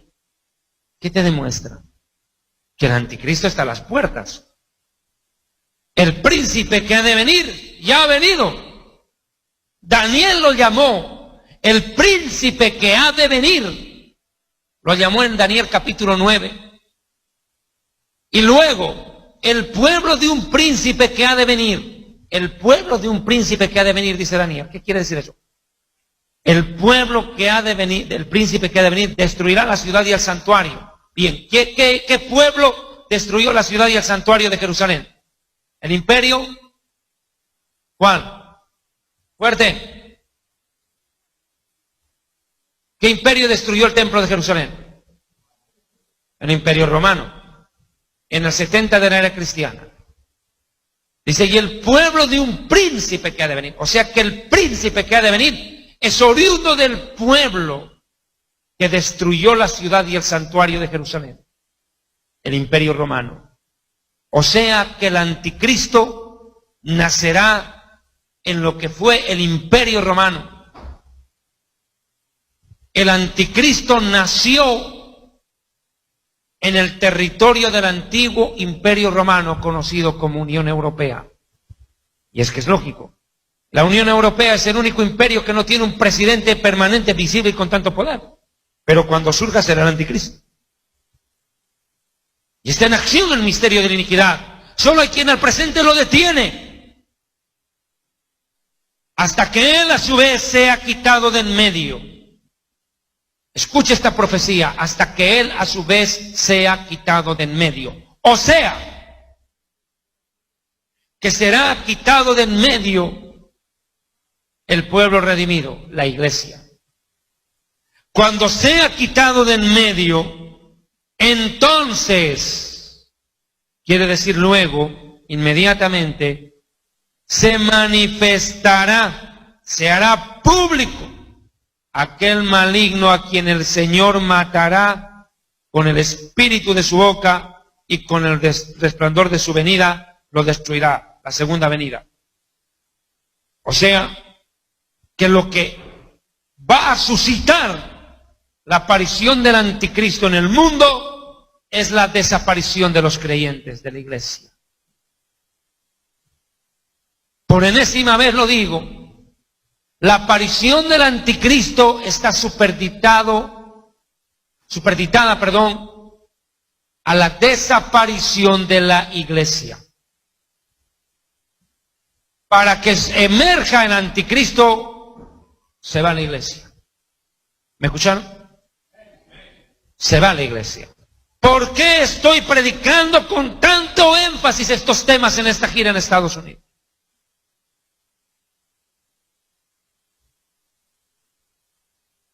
Porque hoy en día, como nunca antes, el diablo,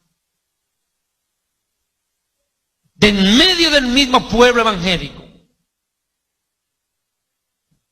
se ha valido para levantar a miserables, herejes y blasfemos, que ya no creen en el arrebatamiento, que no lo predican, por ende no lo esperan. Y para combatir la fe de aquellos que todavía seguimos esperando que Jesús nos llame. Hoy en día cantidades de predicadores en YouTube han surgido. Han emergido, pero como ratas cuando escapan de la guarida. Han surgido multitud de predicadores en YouTube.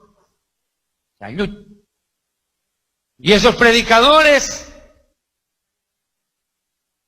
están predicando y diciendo que no existe el arrebatamiento. Ahí están estos sinvergüenzas como Cash Luna, Dante Gebel, Guillermo Maldonado, los de siempre. Estos apóstoles de la prosperidad que nunca predican que Cristo viene. Dígame cuándo usted escuchó a Cash Luna hablar de estos temas. Dígame cuándo usted escuchó a un Dante Gebel presentar este tema y alertar que Cristo viene. Antes, al contrario, este hijo del diablo sale diciendo, yo no quiero que Cristo venga. ¿Qué va a querer que venga? Ahora que se están haciendo las Américas. Le va a fregar el negocio. Cuando usted escuchó por última vez en su congregación un mensaje como este, no vayamos tan lejos, mírese usted. ¿Hace cuánto tiempo en tu iglesia no te predican que Cristo viene? Pregúntate en qué clase de iglesia estás. Si usted está en una iglesia en cualquier país de Latinoamérica y me está escuchando esto, pregúntese, ¿hace cuánto tiempo tu pastor o tu enmarihuanado apóstol no te predica que Cristo está viniendo y que sin santidad nadie le verá? ¿Hace cuánto tiempo no te hablan de Daniel, del Apocalipsis, de las profecías del tiempo del fin? ¿Hace cuánto tiempo en tu iglesia no sientes que Dios te está llamando a un ultimátum?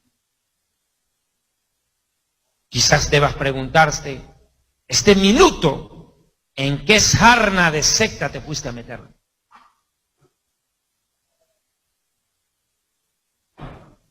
Y no me vengan a mí con la marihuanera respuesta de decir, es que no predican estos temas para no espantar a la gente y que se asuste, viejo.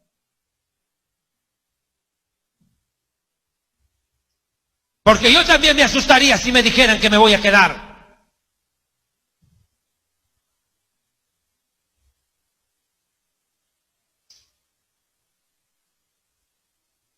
No asusten a la gente para que no entren en pánico. ¿Qué cree que sintieron en Nínive cuando entró Jonás? Y repetía como un loro, de aquí a Nínive, de aquí a 40 días Nínive será destruida. De aquí a 40 días Nínive será destruida. De aquí a 40 días Nínive será destruida. No repetí otra cosa.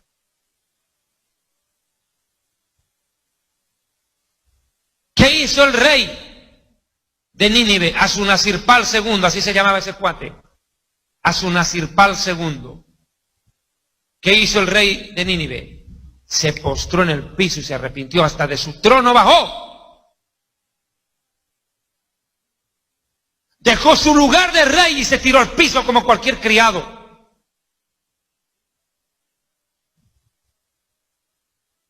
Y el rey ordenó todos ayunar, hasta los animales. ¿Quién sabe? Dijo, si Dios se va a arrepentir y no nos destruye. ¿Quién sabe? A ver, probemos, intentemos, a ver si Dios se arrepiente de destruirnos. Y esos que adoraban a cuanto Dios había falso, politeístas, adoraban todo. ¿Acaso creían en el Dios verdadero? Y por primera vez en la historia bíblica, Dios envía a un profeta judío a predicar a nación gentil. El primer predicador judío de la historia en predicar de un pueblo gentil fue Jonás. Predica a los ninivitas. ¿Y cuál fue el resultado de su predicación? Jonás no entró como entra Cash Luna o Maldonado o cualquier apóstol de la prosperidad y le dice a la gente desde el púlpito, amados amigos, yo he venido a la ciudad de Nínive para transmitirles las buenas de bendición. Quiero decirles que Dios tiene la voluntad de bendecirlos, de hacerlos ricos y prosperarlos. Dios quiere que todos ustedes ninivitas vivan en mansiones. Dios tiene mansiones para ustedes, automóviles último modelo, lo mejor de ropa y lo mejor de comida. Dios quiere bendecirlos para que ustedes sean cabeza y no cola. Quiere darles bendición hasta que sobreabunde. Dios me mandó a Nínive, no importa si vomitó por un pez, no importa, pero llegué. Y quiero decirles que Dios quiere bendecirlos en abundancia. Pero para tener lo que yo les vengo a predicar, ustedes tienen que este momento sembrar y pactar. Traigan su dinero, traigan todo lo que tienen y Dios se lo va a multiplicar en abundancia. Porque recuerden que esto es como en el boxeo. ¡Pum! Más bienaventurado es dar que recibir. ¿Ese fue el mensaje? ¿Ese fue el mensaje? Arrepiéntanse o mueren. No hubo más opción. Estaban entre la vida y la muerte. Eso no era un chiste. Dios mandó a Jonás para decirle a ese pueblo que si no se arrepiente, ellos serían los culpables de su suerte, de su futuro y su destino. No Dios. Y la actitud del rey fue humillarse. Que no diera yo. Porque un mensaje como estos llegara al presidente Barack Obama y el presidente de los Estados Unidos diga, salgo del asiento en la Casa Blanca, dejo el salón oval y me voy a ir a arrodillar en la puerta de la Casa Blanca y voy a llamar a todos los congresistas y vamos a declarar ayuno y vamos a pedirle perdón al Dios de Israel, al Dios del cielo por haber pecado contra él. Qué hermoso sería ver al presidente Obama pidiéndole al Congreso que de urgencia anulen las leyes para el aborto y la homosexualidad. Y que aunque los homosexuales se revuelquen gritando y chillando, aquí yo haré la voluntad de Dios, no la de ellos.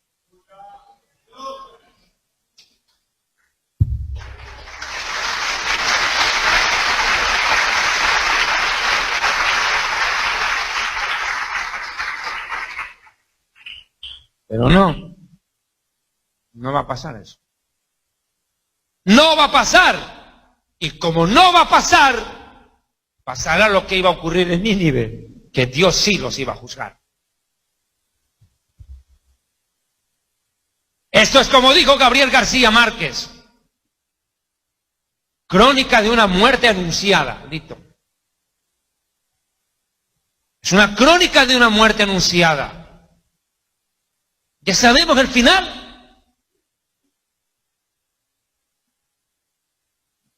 Usted no va a ver al presidente Obama con el respeto que se merece como presidente de esta nación. Decir me arrepiento, pido perdón, llame a un pastor. Yo ayer lo estaba viendo en la televisión en un video que publicaron en Facebook, ¿cierto?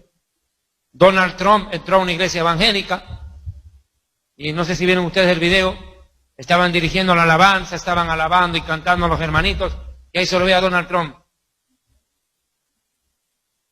Moviéndose como si estuviera en un rumbero, compadre. El man estaba bailando, no sabía ni cantar, nadie le pasó un himnario para que por lo menos cante. O haga la demanda de cantar, ¿no? El man estaba ahí. Lo que hace un político por un voto.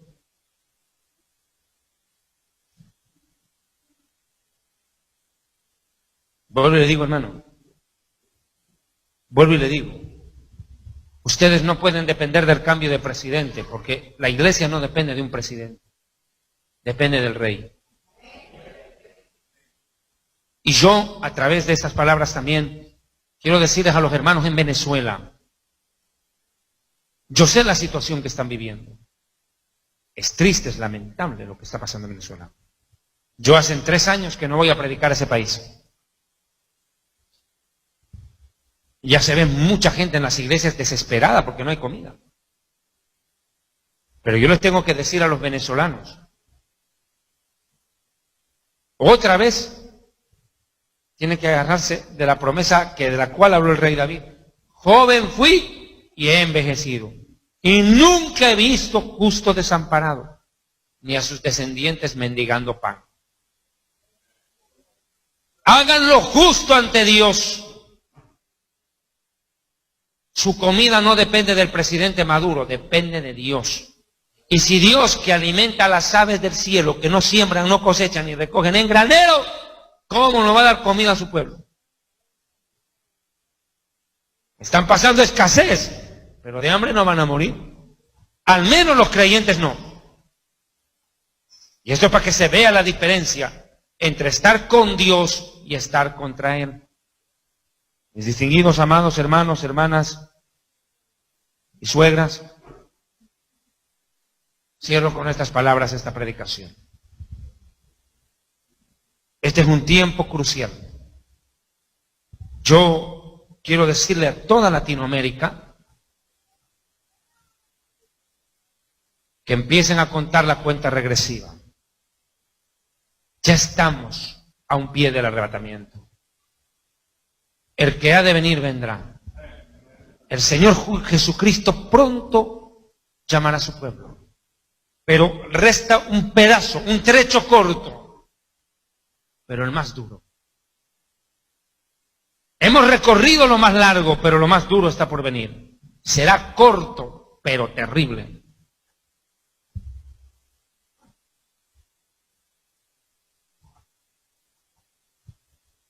Va a tener que usted tener mucha fe para poder soportar lo que viene. Porque si no tiene fe, no va a poder aguantar. Muchos de los que están escuchando esta prédica, de los que están aquí, van a ser duramente probados por Dios. Van a pasar pruebas muy dolorosas. Los creyentes en Estados Unidos van a pasar por un colador, por un cernidor, llámelo como usted quiera. Y ahí se verá quién es quién. Prepárense que Jesucristo viene pronto. No escuches a predicadores de la prosperidad. Huye de toda iglesia que presente apóstoles y profetas. Busca iglesias humildes donde todavía están predicando la sana doctrina. Busquen a Dios en oración. Busquen a Dios en oración. Porque para lo que viene tienen que estar preparados. Mire, hermano, estas palabras más voy a decir. Estos días han estado anunciando un huracán, creo aquí, ¿no? Huracán, no sé qué vaina viene para acá. Pero mire los servicios meteorológicos que han dicho. Prepárense, o no digo. En un huracán. Pero ahorita sale usted a la calle y el sol está rico, ¿cierto? Pero el que esté brillando el sol no es que siempre va a quedarse así. Le está dando tiempo para que usted tome sus recaudos. Porque cuando venga la tormenta, más vale que no lo haya en el lugar equivocado. Ahora escuche. Así como entra una tormenta a una ciudad anunciada previamente por los meteorólogos, así son las tormentas en nuestra vida, los problemas. No llega problema sin aviso. Dios a todos avisa cuando viene un momento terrible. Y Dios les está diciendo a ustedes en Estados Unidos que viene una tormenta de juicios de Dios. Pónganse a recaudo. Aprovechen que el sol todavía brilla. Tomen las precauciones necesarias, porque lo que ha de venir para este país será muy duro. De mi parte, yo quiero recomendarles, con todo el respeto que ustedes se merecen, a los que están aquí, que hagan todo lo posible por lo menos llevarse el libro Historia del Futuro y el libro Real Sacerdocio. Yo hubiera querido desarrollar y tocar más temas a profundidad, pero en 3 noches o 3 conferencias he tratado de exponer lo más contundentemente posible. La primera prédica fue el lago de fuego y la vida eterna. El lago de fuego, juicio final, el lago de fuego y vida eterna y condenación eterna. La segunda prédica fue la de ayer, principios doctrinales de una iglesia sana. Y la última conferencia que he desarrollado es el inicio de la tribulación, la aparición del anticristo y el juicio de Estados Unidos. De mi parte, quiero pedirles a todas las personas que están aquí y que tal vez nunca han entregado su vida al Señor Jesucristo, levanten su mano donde estén. Si hay personas aquí que quieran entregarle su vida al Señor, hágalo. Personas que tal vez quieren reconciliarse con el Señor, este es el momento. Pues si no lo hay, de todos modos yo voy a orar para aquellas personas que están en sus hogares escuchando esta conferencia en algún país. Padre eterno, Dios del cielo, yo he terminado las 3 conferencias que me has mandado a enseñar este lugar. He compartido con ellos la palabra que me has dado. Y te ruego encarecidamente que por favor hables al corazón de tu pueblo. Hay pastores de sana doctrina. No. Hay pastores de sana doctrina, todavía no. Hay pastores de sana doctrina en este lugar, en esta ciudad, que todavía, Señor, te aman y se mantienen incólumes, fuertes en la verdad. Te pido, guarda sus vidas y corazones. Protégelos, Señor. Ayúdalos. Dales la dirección de vida necesaria para que ellos puedan hacer tu voluntad en lo que resta de este trayecto. Habla al corazón de los pastores, porque para lo que viene ellos tienen que estar preparados para ayudar y apoyar a los hermanos que van a pasar pruebas muy duras cuando juicio venga a esta nación. Amén por aquellos que escapen y se vayan cuando empiecen a suceder estas cosas. Pero por los que queden, por los que pierdan familiares, Señor, ten misericordia. Dios mío, tu palabra ha sido predicada, entregado ha sido el mensaje. Yo te ruego por cada persona enferma en cada rincón donde está llegando esta transmisión, que los sanes, que tengas misericordia de ellos. Dios Todopoderoso, en el nombre de Jesús, muchas gracias por estos 3 días de predicación. Fortaléceme física, anímica y espiritualmente para lo que me resta hacer en esta nación hasta el día en que tú me permitas regresarme a Colombia. Muchas gracias en el nombre de Jesús. Amén.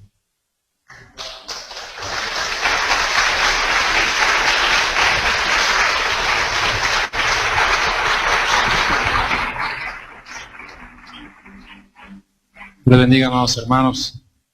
Estamos contentos y a través de las radios que nos han apoyado les damos las gracias. Tenemos varias estaciones que se unieron a la transmisión. Agradecemos el esfuerzo. No ha sido fácil, pero creo que este número es muy importante, arriba de las 50,000 personas, ¿verdad? También, por supuesto, a nuestros hermanos en Nueva York, les queremos recordar que el día viernes, próximo viernes, sábado y domingo, vamos a estar en la iglesia Central Nueva York. Vamos a poner información en las páginas, ¿verdad?, del ministerio, así que estén atentos. Muchas gracias, que el Señor les bendiga.